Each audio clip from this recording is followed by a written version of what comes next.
Hello நண்பர்களே, 2 litre பால் வாங்கியிருக்கு. இதை வச்சு நம்ம பன்னீர் எடுக்க போகிறோம். இப்போ பாலை நம்ம சூடு பண்ணலாம்.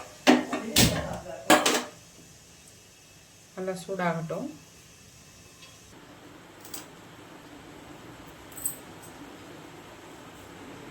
நண்பர்களே, 2 எலுமிச்சம்பழம் எடுத்துக்கோங்க.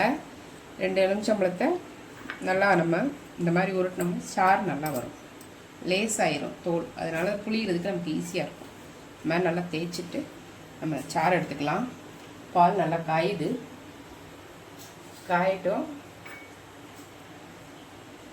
இருங்க, எலுமிச்சம்பழத்தை புளிஞ்சு எடுத்துகிட்டு வரேன். சாறு எடுத்தாச்சு நண்பர்களே. பால் நல்லா பொங்குது. பொங்கவும் அப்படியே நம்ம ஊற்றிக்கலாம்.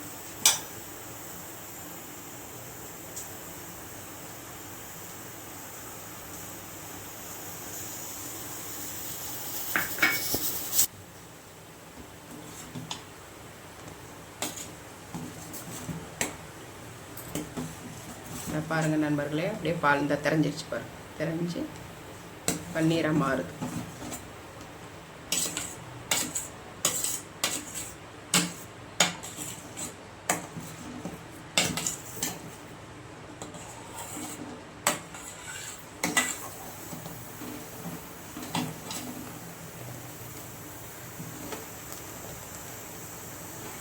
லைட்டாக கொதிக்கிட்டோம், அப்போ தான் நல்லா எல்லாமே இந்த மாதிரி வந்துடும். வந்ததுக்கப்புறம் நம்ம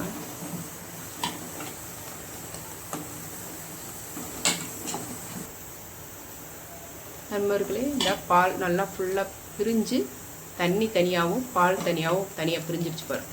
இந்த மாதிரி நேரத்தில் நம்ம அடுப்பு அமர்த்திடலாம்.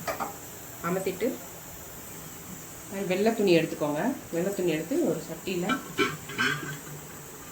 நம்ம ஊற்ற போகிறோம்.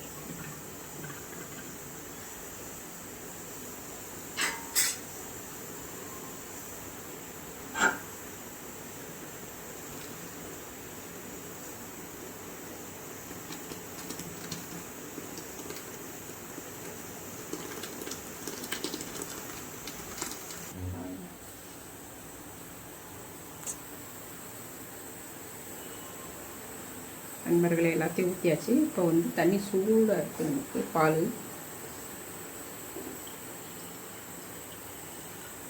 இப்போ நம்ம நார்மல் தண்ணி வச்சு இங்கிட்டு வாஷ் பண்ணிக்கணும்.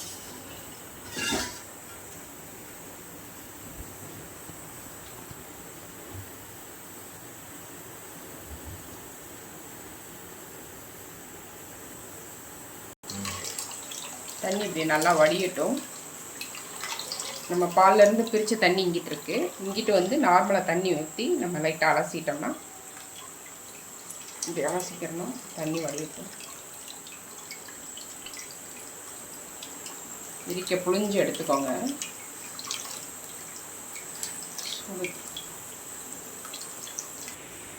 நண்பர்களே, இந்த மாதிரி பக்கத்தில் தண்ணி வச்சுக்கோங்க. தண்ணி வச்சுக்கிட்டு இப்படி இடிக்க புளிஞ்சிங்கன்னா உங்களுக்கு சூடு கை தாங்கும். ரொம்ப சுடுது.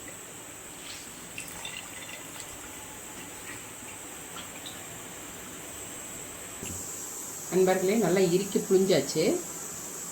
இப்போ வந்து இந்த மாதிரி ஒரு தாம்பாளம் எடுத்துட்டு இப்படி வச்சுக்கோங்க. இதில் வந்து இதை வந்து இப்படி துணியை லூஸ் ஆக்கிக்கோங்க.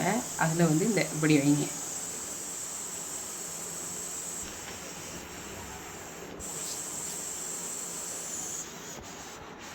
இப்படி வச்சு இது மேலே தண்ணி வெயிட் வைக்கும். இப்படி நம்ம ரவுண்ட் அப்படி அமைக்க வைக்கும்போது நம்ம கட் பண்ணுறதுக்கு பன்னீர் நல்லா துண்டு துண்டாக நல்லாயிருக்கும்.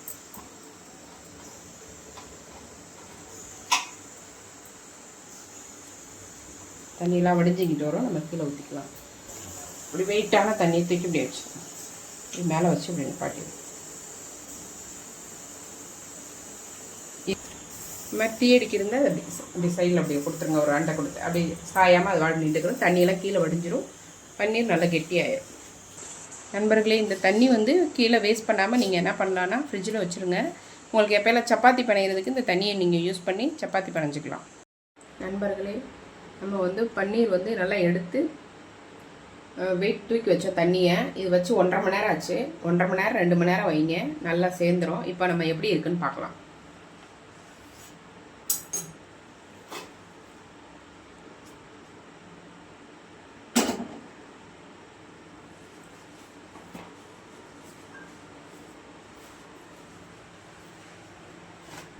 தண்ணி பூரா இதுலேயே இருக்குது நண்பர்களே. இவன் தண்ணி வச்சு நம்ம கட் பண்ணிக்கலாம்.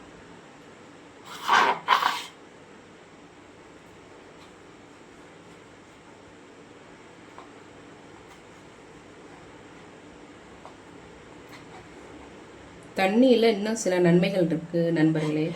அந்த தண்ணியை வந்து நம்ம சப்பாத்திக்கு ஊற்றி பண்ணிடலான்னு சொன்னேன். நம்ம நார்மலாக குழம்பு யூஸ் பண்ணுறோம் பார்த்தீங்களா, அதுக்கு தண்ணி ஊற்றுற பொழுது அந்த தண்ணியை வந்து நம்ம ஊற்றி குழம்பு பண்ணிக்கலாம். அது போக நம்ம முகத்துக்கு போடலாம். போட்டுட்டு கொஞ்சம் நேரம் சொல்லிட்டு நம்ம ஃபேஸ் வாஷ் பண்ணலாம். அப்படி பண்ணும்போது முகம் பளபளப்பு ஏற்படும். அப்புறம் வந்து சூப்பு, வீட்டில் சூப்பு வச்சிங்கன்னா சூப்பில் யூஸ் பண்ணுங்கள். அப்புறம் ஒரு 2 நாள்லேருந்து 3 நாள் வரைக்கும் ஃப்ரிட்ஜில் ஸ்டோர் பண்ணிக்கலாம். அப்புறம் வந்து வேறு என்ன நன்மைகள்னால், உங்களுக்கு பிரியாணி வைக்கிறீங்கன்னா பிரியாணிலலாம் ஊற்றிக்கிட்டிங்கன்னா இன்னும் நல்லா டேஸ்ட்டாக இருக்கும்.